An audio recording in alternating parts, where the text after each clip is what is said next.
Welcome to Black Boss, where we highlight and celebrate Black entrepreneurship. I'm Michelle. Please subscribe and like Black Boss YouTube, and please follow us on Instagram at Black Boss Certified, Black Boss _ certified. Thank you so much. So today we have Sharpism Artist, the arm of Casso. How are you today? Yes, doing good, doing good.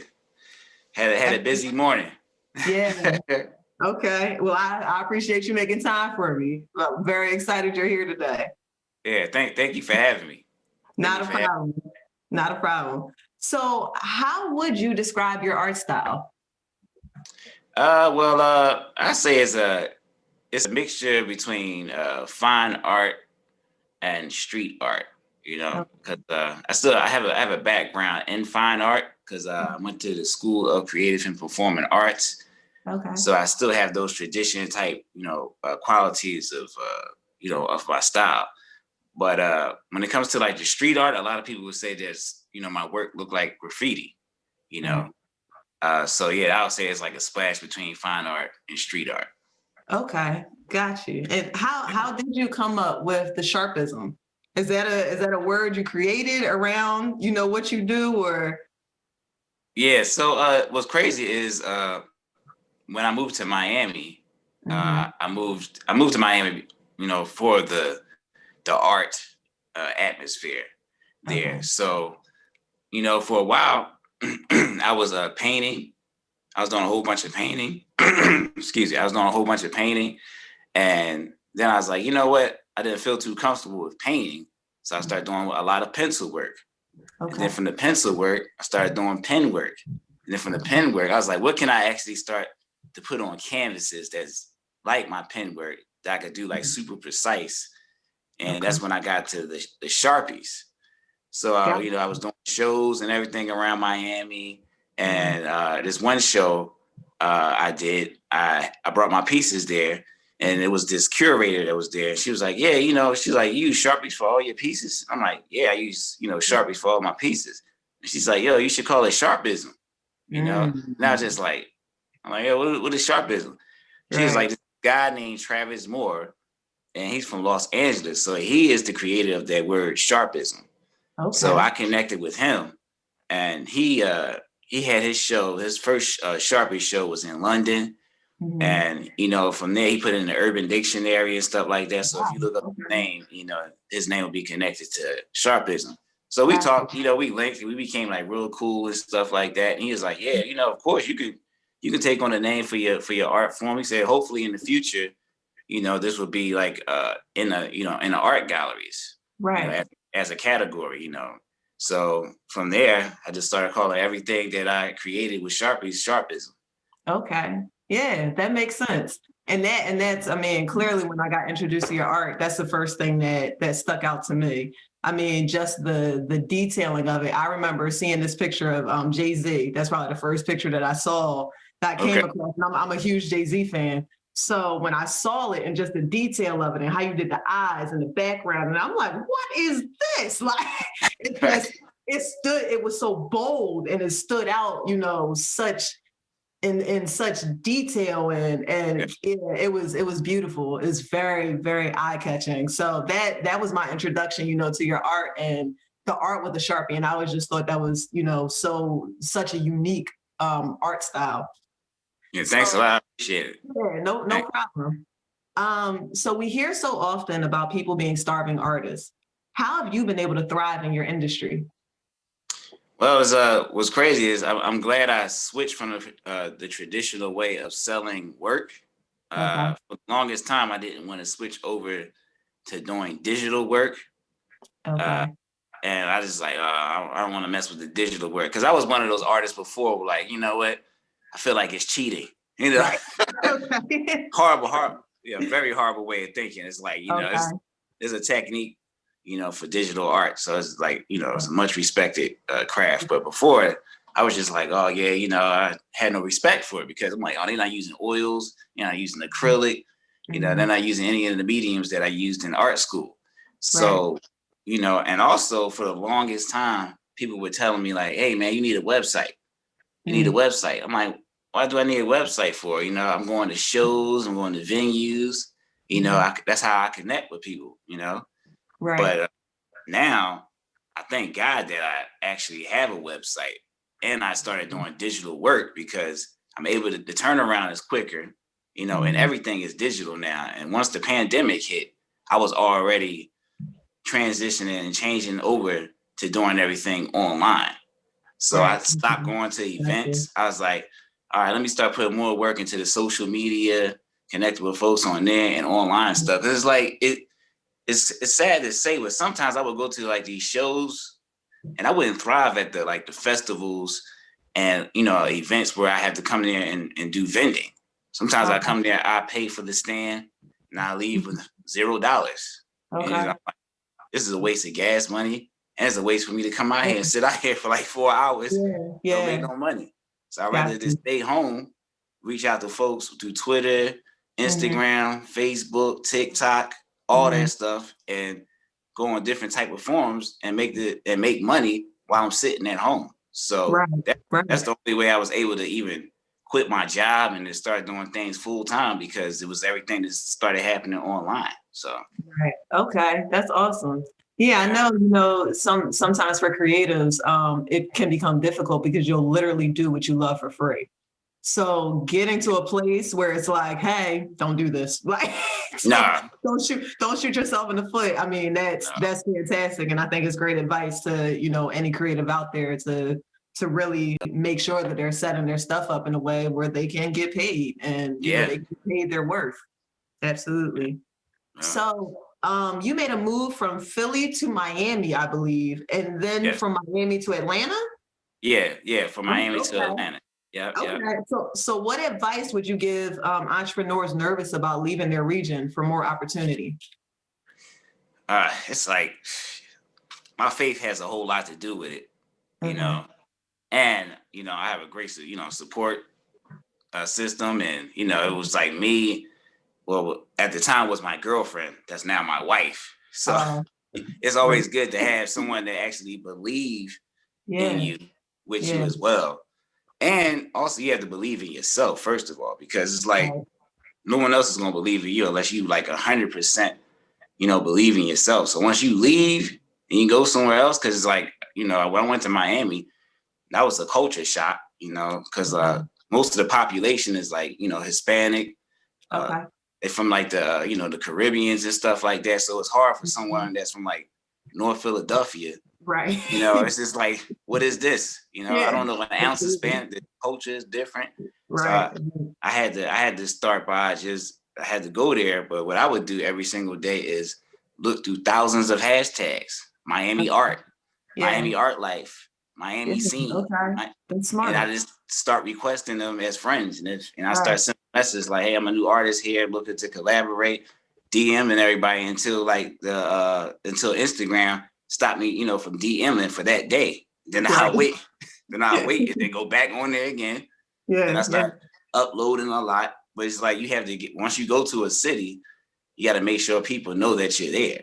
So the only way to do that is reach out to the people and then do some stuff that you don't feel like doing just to get the connections, because you might not get no money from it, but you would get an opportunity, you know? Right. Yeah. And you can possibly get a relationship. I'm about to say that you can do it at a time. That makes sense. Yeah. So based on your artwork, you seem to really have a pulse on pop and Black culture. I would actually say more so Black culture, because I feel like a lot of your artwork is a celebration of Black culture. So what inspires your art, and what do you think has been your favorite pictures of yours? What inspires my art is actually like, you know, I always like, you know, big up my people, you know, I always like for people to see my people in a, you know, this is the light that we see ourselves in. So the rest of the world need to see the same thing. You know, it's just like, that's the way that's why I'm always doing, you know, because like in the beginning, before all the Black Lives Matter thing and everybody wanted to, you know, be a part of the Black Lives Matter thing, I was already into the Blackness already. Absolutely. You were. I can attest to that, which is what attracted me to your art. Definitely. Some people, some person even said, hey man, you know, he has no white people on his page. You know, why is there so many African Americans? I'm like, Wow. well, check this out. When you go to a museum, there's not that many African Americans. So I'm like, Yeah, who's you're going to be right. the person to I show love African? that. You know, it's like Yes. there's European art, there's all types of other art, and then they Mhm. give us this little section that's in the museum. So it's just like we are Yeah, part of America as much as everyone else is a as part of just America. as much, if not more. Yeah, like we help build things. So it's just like, Absolutely. so I just want to make sure that we always see us like shining and stuff. I'm always like looking for like who's out there, who's on the scene, Mhm. just trying to big up the culture and stuff like that, like all Yeah. all the time. So that's like really really important. And like Right. one of my favorite pieces is actually the piece I have that's down at the Musa Lair. It's a gallery down here. The owner of the gallery, he used to be on the road with Nas. He used to cut his hair. Okay. Cool. I have a painting of a fist in there, Mhm. so it's like a fist, and Okay. the fist is like to show like power, to Right. the people and everything like that. So it was like before. It was crazy before that. I was trying to find somewhere. I'm like, man, where can I display this piece? This is a Mhm. humongous painting. And it's like Gotcha. one of my favorite paintings. But then as soon as things started happening around the world, the pandemic, and then, Mhm. the Black Lives Matter, you start seeing, that more. Then it Yeah. was like, oh, I would like that in there. So my work already speak to folks already before that even happened. So it was just a natural thing for me. I just been doing it for a while. So yeah. Yeah, that's Pretty much. awesome. And Yeah. I love your style over Black culture. Over Black culture, I guess in an art form and representation of Black culture, because I feel like with the Sharpism, there's a level of grit to it that you Yeah. don't get necessarily in other, art mediums or other forms. So, that grit, but also the colors and the beauty of the picture, I feel like it is so representative of us. Like you said, in the beginning when you said, this is how we see ourselves. I totally agree. And I feel I have that experience every time I look through your art and, I look on your site or I look on your page. It's just that always catches me, just that beauty with that grit and how you marry those two things. It's just it's beautiful. It's beautiful. Thanks a lot. I appreciate it. Thanks. So what do you feel has been your greatest win and greatest loss in entrepreneurship? Say, well, my greatest win Mm-hmm. was actually, it's like one of my first big jobs down here in Atlanta, where I did this restaurant down here. It's called a restaurant. It's in Buckhead in Atlanta. It's apartment 4B. And that's always been a dream of mine to actually like do the artwork for like a whole restaurant. And it's like a Black owned restaurant. And it's in an area that's predominantly white people. So it's just like it's just they was on Good Morning America, and it was just like this is like one of the first places. And then like from there, I got another job in Ohio, Cincinnati to do a salon there. So that like opened up a lot of doors for me, that restaurant. Yeah. Then my biggest L. And before you answer, I only ask this question because any true entrepreneur on the entrepreneurial journey knows that it's not all wins and butterflies. That's the misconception. And especially when on social media, you just see somebody winning, you assume that when you lose, there's something wrong with you. And that's just not the truth. That's not the journey of entrepreneurship. So when I say loss, I also understand that what makes an entrepreneur great is understanding that their losses are lessons. So really, what is your greatest loss that you've been able to turn into a lesson? So my greatest loss actually was in the beginning of my art career. This was a wild loss because I actually still talk to this guy now. So it's, every now and then we talk, but I just remember like use the guy. So anyways, with this story is like I went on South Street. So this group. It was like a famous T-shirt art group. It's called Mesquite. Yeah, absolutely. Yeah.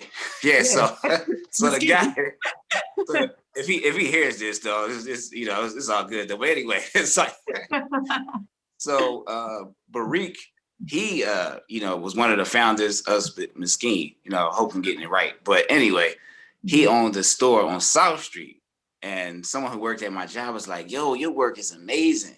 You know, you should go and talk to this guy Barik." I was like, "Oh, really?" I said, "Maybe I should." You know. So I remember this day vividly. Like, it's just like he had this store. It was called Mazane. You know what I'm saying? Because like something happened. So he had his own like clothing line. So I went down there. The store looked amazing. You know, I had my duffel bag. It was hot outside. I was on South Street, so I'm walking from like the Lombard and South train station all the way to close to like Old City. So I'm just like, I'm just trucking. You hiking. So I got all my clothes, I got my artwork, everything. I'm like, oh, I'm about to kill. I got my portfolio. I'm like, I go in there, and like he was getting interviewed or something like that by some channel. And I was like, yo, this is fire. This dude, I'm like, yo, this dude's doing it. I'm getting excited. I'm like extra hyped now. So I'm sitting down. He's like, oh yeah, wait 1 second. I'm like, all right, cool. I'm waiting there. And then all of a sudden he was like, yo, he's talking to me. And then he was like, yo, man, your work is amazing. I said, man, do y'all got like space for me? Because they had like a place somewhere where you can work out of, like where all the artists work at. He's like, man, I just want to, he said, your work is amazing, man. He said, but your work don't fit, with, the brand and stuff like that. I was like, what? I was like, I hurt. I was like, oh. So I was like, I came down here, my mom like, yo, it's hot outside. I came in with a duffel bag and a portfolio. And then like, I remember the news, I think the news girl, whoever was the news reporter at the time, she's like, yeah, I think she overheard what was going on. She's like, don't worry, maybe in the future you have your own gallery like this or your own store. I was just like, all right, and I was all right, peace. He said, man, I keep in contact. I was like, yeah, cool, that's what's up. Right. Man, I walked off of South Street. I didn't even know which way I was going, yo. I was just like, yo. Yo, I was hurt. I was like, how you forget when you train. I was like, damn, I forgot where the train station was at. I'm like, so like, I was like, I gotta get up out of here, yo. This is crazy, yo. So I just walked out though. But I'm like, man, I learned a lot from that. I'm like, yo, I can't put all my eggs in one basket, It's just like I can't bet on one thing being that, oh, that's the number one golden ticket that's gonna get you there. It's just like that's why even now, like I got my hands in so many things. So if one thing don't come through, it don't matter because something else is over here. Then I'm setting this up over here. Then that's over there. It's just like it's not one situation that's gonna happen that's gonna make you go to the top, Right.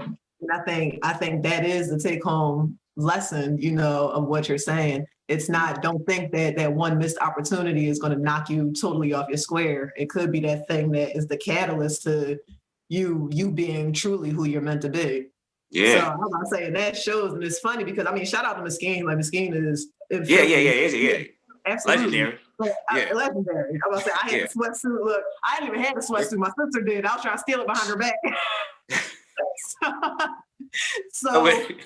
But your style is so standalone. It's so you, It's very distinct. So I was about to say it would have been at that time a waste to kind of try to put it in there. You're so because at that time I didn't have this style yet. I was just doing like sketching and stuff like that. Everything was like so traditional. It didn't have no type of flair to it. So now looking back, I kind of understand what he meant. I didn't have the type of style I had. It wasn't like really like free and like abstract. You know what I'm saying? Mine was more like I got a portrait face. This is the face of a rapper. Which was Mesquine. It was very free and abstract. Yeah. So it was like, so now looking back, it's like maybe that's the reason why. I was just hurt. I was about to say, and now looking forward, you got all the style and flair in the world. Yeah, thanks. Sure. So, how did you know it was time for you to expand out of Philly, and what were some steps you took to fulfill this expansion? Man, it's crazy. So, once I started seeing, it's like it's like I have a love-hate relationship with Philadelphia. I started seeing the same artists getting love. I think we all do. That's a Philly thing. like, It's like, we don't like this place, but we'll kill you if you talk about it. yeah. I don't want nobody talking about Philly all Right. crazy. Yeah, like I can talk about it, but I don't want nobody else like Exactly, trashing Philly. exactly. All right, but it's like it's just that I just got to a point where I felt like I was doing the same thing. Mm. I felt like a hamster on a wheel. I'm like, yo, this is the same stuff every day. And then like the same artists that get in love. There's no problem with that. But it's just like, yo, it was hard to navigate myself through this. So I was just like, man, I have to go. And that's when I went to Art Basel that year when I actually left to Miami. And I was like, man, Miami is dope. And Miami has a lot of artists. So it's just like, you said Art everybody. Basel? I'm sorry, I didn't mean to cut you off. Did you say Art Basel? Yeah, Art Basel, yeah. What is it?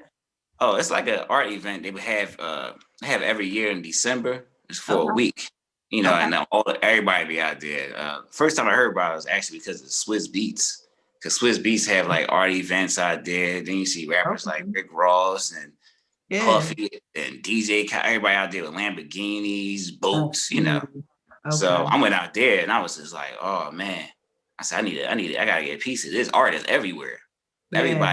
Everybody's selling art. It's not like, in Philadelphia, they're like, all right, we got this guy here that's known for doing art. Right. Because that's the guy. It's just like, it's only certain people getting the shine. But there, everybody get the shine, So, that's why I just like, yeah, it's time for me to peace out and meet new people. And my mind was like kind of, I was changing, because I was getting like more mature with my life, partying and all that type of stuff wasn't really important. I'm like, man, I gotta set a foundation for myself. I'm getting old, so I don't want time to keep going by. I hear that. Yeah. Okay, got you. That makes sense. So I've seen you photographed with rappers Rhapsody, MC Light, singer Candy Burris, rapper Rick Ross, the Central Park Five, now the Exonerated Five. What's it like to move in these spaces, and what has been your greatest lesson while moving in these spaces? Man, I just say it's definitely God.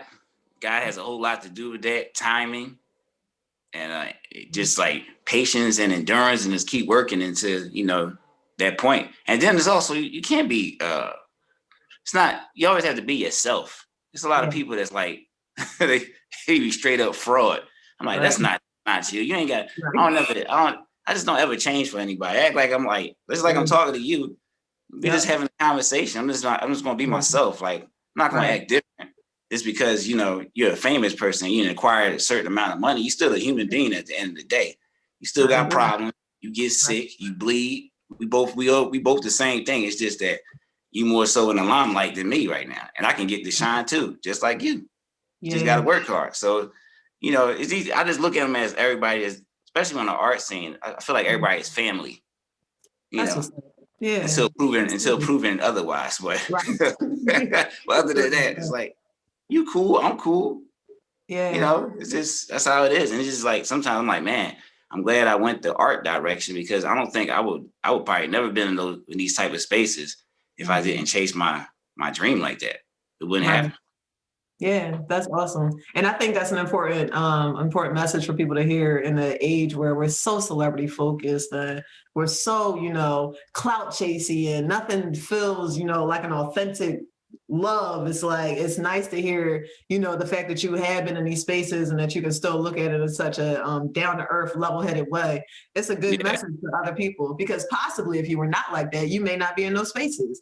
That's the balance of it. You may, it may be, harder waters for you to navigate, but the fact that you're true to yourself, got to be true to yourself.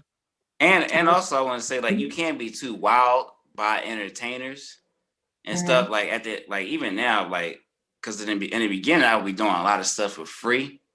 Okay. Because I had a job, so I wasn't really depending on too much of my art. But now, like, everything is full time. I'm like, I like to get paid. Everything is a business transaction. I'm not so like, I'm like, oh, this is cool. That's the they're a star and stuff like that. But I'm not gonna be too wild. I need to be getting some money out of this because I have to feed my family. So it's just like, if you like this, that's what's up. If we can connect on on a different wave, like, I talk about, like, I know this one guy, this producer down here, Drummer Boy, like, he's cool. Like, I talked to him, everybody's like, oh man, that guy, he didn't produce for so many artists, like, he didn't produce for everybody, but it's just like, he's a cool guy. He let me, like, sell my work in his store. He's always showing love. We talk about each other's family, because when I was having my first child, it's just like we still be. By the way, I'm about to say I know it's super recent, but I saw it happen and go past. So congratulations to the family. Yeah, thanks. Yeah. So that's been a life-changing experience too, in itself. It's just like, man, I'm not working for just myself anymore. Because like me, I think super ahead like that. I want to have something to pass down to my child, something, it's just like something to pass down, because it's like, generation before you, some people didn't pass anything down to their kids, and they had a rough start. Right. There's no need. I mean, you don't have to have a rough start all the time. Everybody doesn't have to have a rough start, Right. So, just still give them, like, still teach them and stuff like that, like how they supposed to be, and, how they supposed to be towards people and stuff like that. But everybody don't have to have a rough start. Right. Yeah. And I mean, it's good forethought and discipline that, you're thinking about your legacy now, and because you want to have something to pass on. That's powerful. And that's the only way it gets done. It has to be intentional. But I'll say it's not going to be given. So yeah. You're doing a fantastic job at that. Yeah, thanks. Yeah. So your style is so unique, and you've had the opportunity to bless several different surfaces, canvases, walls, cars. I saw you do a chair, etc. So what has been your favorite surface to draw on, and could you tell us about that experience? It was actually the car. Okay. The car was just like, and it was like my first time doing something like that. And that was like, that's for Art Basel too. It was in a club, so everybody was just like looking at me. Oh, that's crazy. And I was just like, I was just so hyped, because they had this like, they gave us this section and stuff like that. That was a cool night too, because everything was like free. I was able to invite friends. My bottle service is free. I was like, oh, cool, all right, But it's just like, everybody was just like, it's just like, I was just so hyped to do it. And I was like, man, this is crazy. Like, I could throw this style on a car. And I just love that surface, and I've been trying to do another car, something crazy. Again, maybe a Tesla truck next time or something. What was the car that you drove? What was the model? It was like it was a Lamborghini. They cut it in half in the club, so it was like in the club, and they cut it in. I don't know like how they did that, but it was just like, okay, it's half of a Lamborghini. Yeah, and they said, yeah. Like, what the? Right. It was on the floor, and they took it to the second floor. So that was That's real cool. That's real cool. What mark do you want to leave on the art world, and how do you want to be remembered? Well, I definitely want to be remembered by, like, I came from like nothing and made something out of myself. I didn't go to college, because that was a crazy, because I didn't go to college. People were just like, in the beginning, they destroy you. Really? Like, you didn't go, it was like, you didn't go to school, man. Even in the art world, I mean, it was just like both. It was like people, not in the art world, but it's just like people just saying, yeah, that's for sure, yeah. What you doing with your life, man? It's just like all that, because I was just working there's nothing wrong with a 9 to 5. I was just working a job. Right. It had nothing to do with my craft, because everybody seen that I went to high school for it. So when it was time, and then I was like, man. So I just like, man, I gotta keep pushing super hard with this art, and it's gotta work, because like that's the one thing I don't like looking like a failure. So got you. I have a problem with that. A lot of people know, they like, yo, you do not look like looking like a failure, or like looking like you taking an L, because it's like I just gotta keep pushing. It's just like I can't fail people. So that was that's the one thing. Like I would like for people just to remember me as like a person who kept pushing. Always treated people right. And always wanted to educate people. with my artwork. So right. I love that that I asked you how you want to be remembered in the art world, and you spoke first about you as a person, and that you want to be viewed as a person who persevered and a person that remained respectful and kind to others, and that's in addition to the art that you do. I think that's so powerful that that you understand that the person matters. Well, I said that it's not just about the art, that you can't just draw on something and send it out. And like, I very much respect that fact of how you view yourself. And I guess the level of accountability you hold yourself to as a person. I think that's powerful. Definitely think that's powerful. And even more powerful as a Black man from Philly. Yeah. I know, right? Absolutely. We need to hear that. Yeah, a lot of people I tell, cause it was at my solo art show I had down here, and this woman asked me, she's like, "Yeah, where you from?" I said, "Yeah, I'm from Broad and Erie." She's like, "What?" I said, "Yeah, I'm from Broad and Erie." She's like, for you to navigate and survive through that, EA all day. Yeah, I know, right? I was like, yeah, I used to live on Pike Street. It's like something in Pike Street, but it's just like, man, I'm glad my pop was like hard with us when it came to like, yeah, man, you staying in the house. I'm like, yo, why we staying? And like being out in the early 90s, it was crazy. Like Philadelphia was wild. Yeah. It was man. Wild West. We get it down. Too wild, so it was just crazy. Hold up 1 second. Yep. Yeah. Somebody is knocking on the door. Oh, no problem. Yeah. So what you recently launched the Casso Ambassador Program. Could you explain what that is? Yeah, so that's for people to actually be a part of the Casso brand. Mm-hmm. And that way people who are under the ambassador program, mm-hmm. they get to get a percentage off of the artwork that they sell. Awesome. So yeah, so it's a way for you to make some extra money, mm-hmm. and if you're a lover of art and stuff mm-hmm. like that, you can sell art and be a part of the Casso family. So that's what that is about. And it's to get even a younger generation to also know about me too as well. So yeah. Okay. So if somebody was looking to get involved in that, how could they get linked in with you to do? Say it again. I said, if somebody wanted to be involved in being an ambassador, how would they get linked in with you to go ahead and do that? Oh yeah, they can go on my website. Okay. Yeah, that's www.armofcasso.com, and it'll be a link on the website, and they can go to that. And they can fill out the form, and they'll send it to us, and then somebody will get back to them, with the email. Awesome.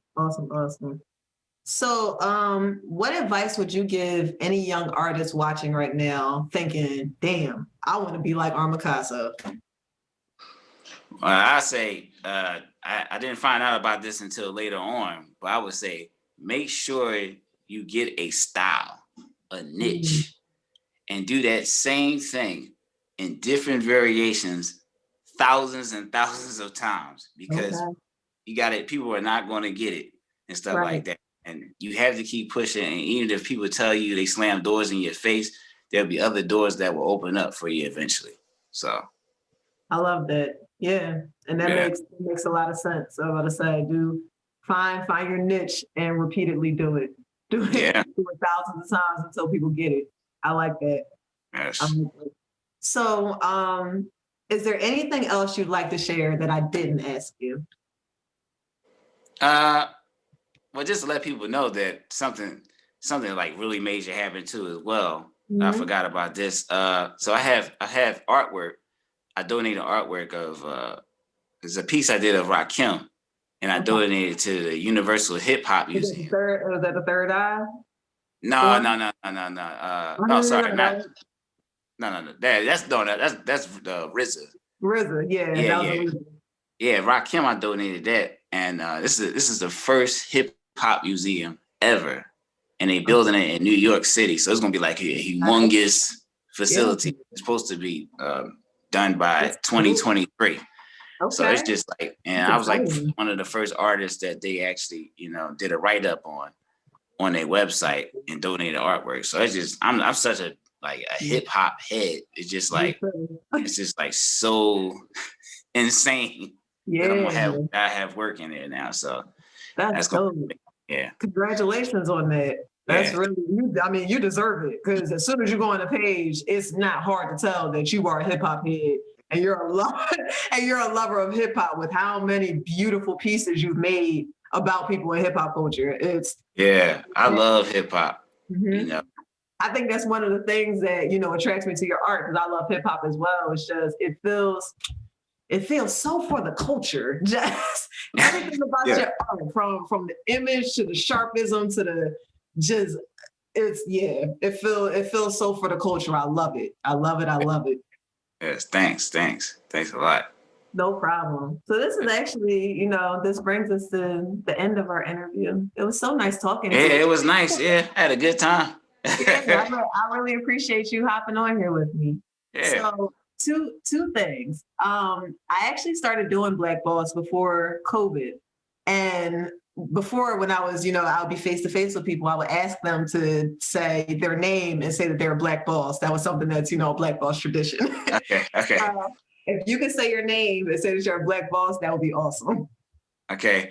My name is Casso, and I'm a Black boss. Yes. Thank you. Thank Yeah. you. Thank you.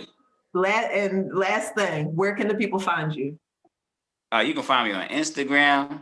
That's at Arm of Casso.